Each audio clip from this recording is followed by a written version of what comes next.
మొట్టమొదటిసారి మా అమ్మమ్మ నన్ను కూర్చోపెట్టి,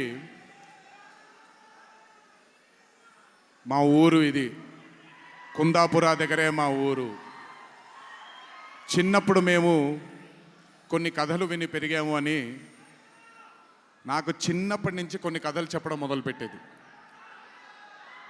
అప్పుడు అర్థమయ్యేది కాదు, ఓహో ఇదేంటి, ఇది ఎప్పటికైనా ఇది నిజంగా జరుగుంటుందా, ఈ కథ నిజమేనా కాదా, ఇలాంటి ఎన్నో డౌట్లు నాకు. కానీ బాగా నచ్చేవి.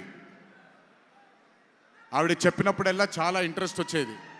ఒక్కసారి వెళ్ళి చూడాలి కదా, ఈ గుళిగ ఆట అనేది ఏంటి, ఈ పింజుర్లి అంటే ఏంటి, ఒక్కసారి చూడాలి కదా.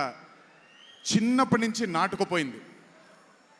కానీ ఏ రోజు అనుకోలేదు నేను విన్న ఆ కథల నుంచి, నేను విన్న ఆ కథల గురించి ఒక దర్శకుడు ఆ కథ తీస్తాడు అని, ఒక చిత్రం తీస్తాడు అని.